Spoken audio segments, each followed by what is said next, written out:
Let's just start with a number that is, honestly, it should shock anyone following the financial world.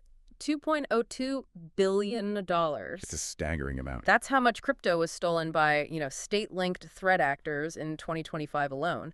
This is all from the Chainalysis data you shared with us. And this isn't petty theft. It's organized, high-stakes economic warfare. Waged primarily by one single entity, yeah. So you brought us this whole stack of sources, all centered on this 2025 data, because you need the shortcut, the deep dive into this evolved landscape of crypto crime. Right.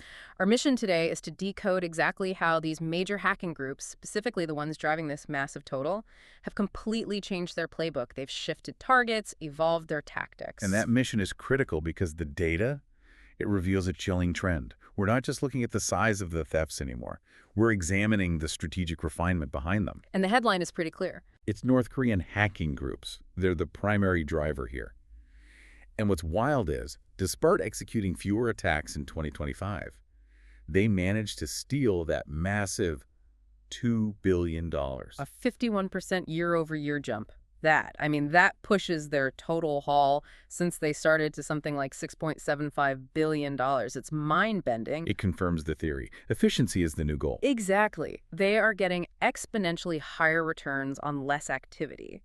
So if they're attacking less but stealing more, the question becomes, who are they hitting and how? Well, that shift in approach is really the core insight from all these sources. It seems like they're moving away from hitting, lots of small targets, the volume game, and instead they have this laser focus on large, high-value services. Where a single breach means serious money. We're talking billion-dollar opportunities. It's a fascinating evolution. What was their old playbook? Well, historically, it often focused on this patient, years-long internal infiltration. We know they dedicated huge resources to placing their own IT workers, North Korean operators with fake identities, into legitimate remote jobs. At major tech firms, gaming companies, crypto exchanges. Exactly. The goal was twofold: generate hard currency from their salary, and, more importantly, gather internal intelligence for a future attack. But the new data suggests they've found a faster path, a higher yield path. And this is where it gets, I think, psychologically really intriguing. Yeah, instead of spending months trying to get hired and then work their way in, they're now focused on tricking existing employees or even executives at those same companies. They're outsourcing the infiltration part to the victim themselves. It's brilliant in a way. They realize social engineering, that psychological manipulation, is often faster and easier than clearing rigorous background checks. And their targets remain the same: AI companies, DeFi protocols, major blockchain services. Okay, so let's break down the two main tactics here. Tactic one, the one that targets engineers, developers, the tech staff. It's called the fake recruiter gambit. Right. And the initial outreach is seamless. They'll pose as recruiters for really desirable, well-known Web3 or AI firms, the kind of place the target would actually want to work for. So it's not just a single phishing email with bad grammar. Oh, far from it. Yeah. The target gets guided through a full, completely fake hiring process. This includes screening calls, follow-up communications, maybe even a meeting with a fake team lead. And this goes on for weeks, right? That's the key. It builds trust. Immense trust. It passes the gut check, and the whole thing leads up to the technical interview. Which is the trap, the fatal flaw. Exactly.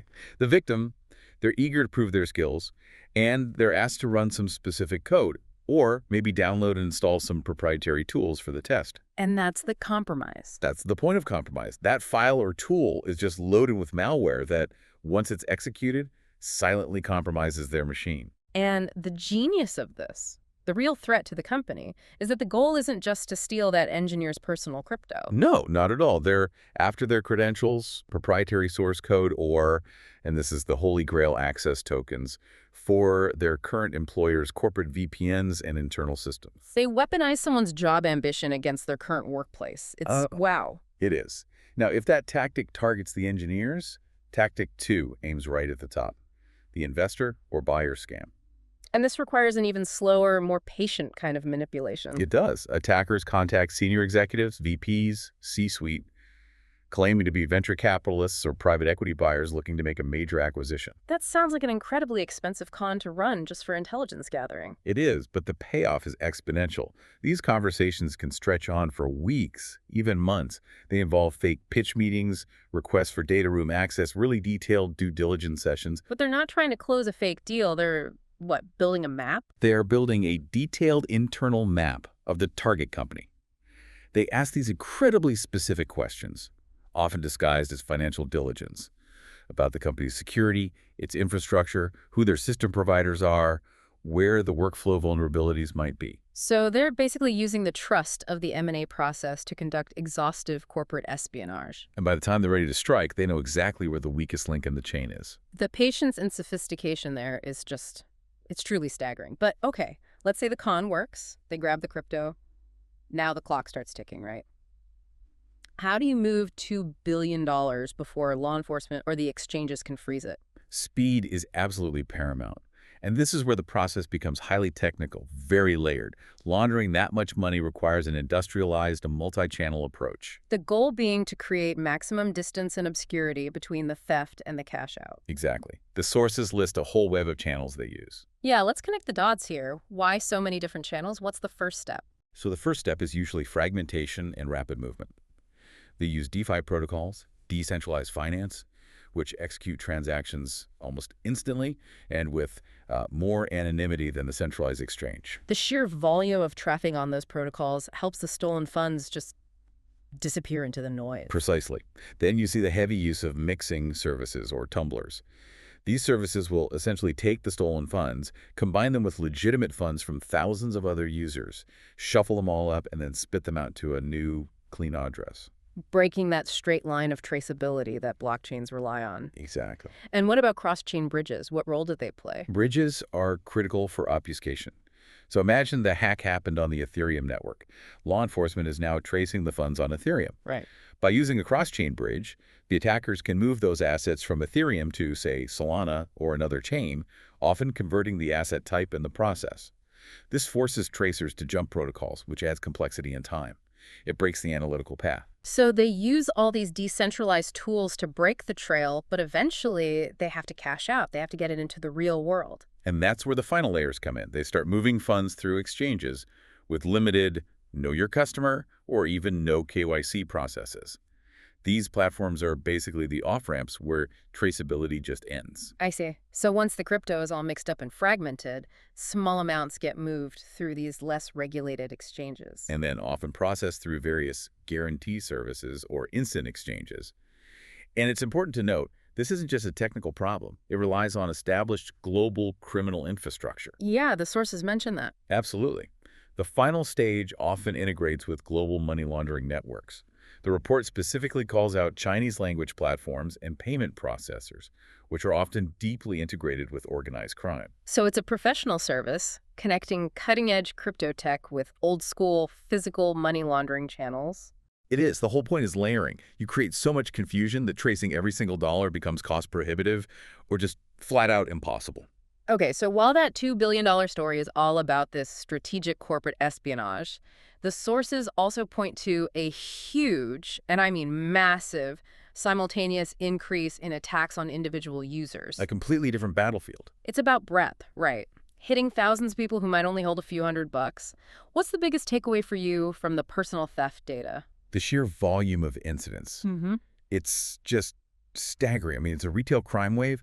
Total theft incidents surged to 158,000 in 2025. Which is nearly triple what we saw just 3 years ago in 2022. It was 54,000 then. And the number of unique victims they tracked jumped from 40,000 in 2022 to at least 80,000 to 2025. That's exponential growth. What's driving it? It's a direct result of crypto adoption. Simply put, more people are holding assets in personal wallets, and that just provides a much larger attack surface for these high-volume, automated phishing and malware campaigns. And the report calls out specific chains. Solana, for instance, had the largest raw number of incidents, something like 26,500 victims.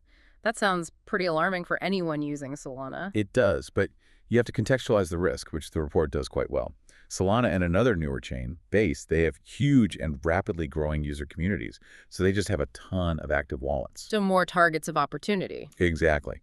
And while 26,500 victims is a huge number, the analysis suggests that if you look at the percentage of total active users who get victimized, users on Solana and Base are generally less likely to be hit compared to users on some other chains. Interesting. So volume doesn't equal proportional risk. Right. Ethereum and Tron, for instance, were also frequently hit. and the proportion of victims there relative to their active user base might actually be higher. Okay, now we get to the most counterintuitive finding in this whole deep dive, and I really want you, the listener, to pay close attention here. Despite the number of incidents nearly tripling and the number of victims doubling, the total dollar value stolen from individuals actually declined. Significantly. It dropped from a peak of 1.5 billion in 2024 down to 713 million in 2025. How does that work? That feels like a massive paradox. It is, but it's a crucial data point about how attackers are allocating their resources. The decline suggests a strategic shift on the retail front as well. Okay. Attackers are finding that the effort it takes to pull off a multi-million-dollar deep strike against one wealthy individual, it's just not as efficient as running these broad-spectrum automated attacks that hit thousands of users for small amounts. So fewer lucrative targets, more low-hanging fruit. Precisely. They're casting a much wider net. They're focused on high-volume, automated attacks, wallet drainers, phishing that steals smaller, quicker amounts per victim. They've swapped the high-value deep strike for a high-volume, quick snatch strategy. So they're running small transactions, maybe $500 or $1,000 at a time, but doing it 158,000 times a year. And it adds up. So, to synthesize this, we have two massive concurrent realities in the 2025 data. On one side, you've got state-sponsored actors pivoting to this highly strategic, long-form corporate espionage. Aimed at billion-dollar heists, relying on patience and really sophisticated psychological manipulation. And on the other side, you have this massive, high-volume assault on personal wallets with astronomical victim counts but a low dollar value stolen per person. So what does this all mean for you, the learner? The sources make it pretty clear that the threat landscape now demands a highly differentiated defense strategy. Yeah, two completely different playbooks are needed. For your professional life, you have to guard corporate access against this nuanced, weeks-long psychological manipulation. You have to recognize that the threat isn't just some dodgy email. It might be a 3-week recruitment process that feels totally legitimate right up until that fake technical interview. An interview designed to steal your current employer's assets. And then for your personal crypto, the threat is just. It's ubiquitous, it's broad spectrum, it's high-volume automation designed to catch you making one small mistake really quickly. The era of simple, unsophisticated crypto theft is absolutely over. This is organized, industrialized crime. And that leads us to the final, provocative thought for you to mull over. Our whole discussion about the complexity and the speed required to move billions of dollars, the layering of DeFi, cross-chain bridges, no KYC exchanges, it all raises a fundamental challenge. As these decentralized financial tools continue to evolve and get faster, does the velocity of laundering always, inherently, outpace the velocity and capability of international law enforcement to trace and seize those assets? That disparity in speed is a question, and the answer is going to define the security and the future regulation of this entire ecosystem.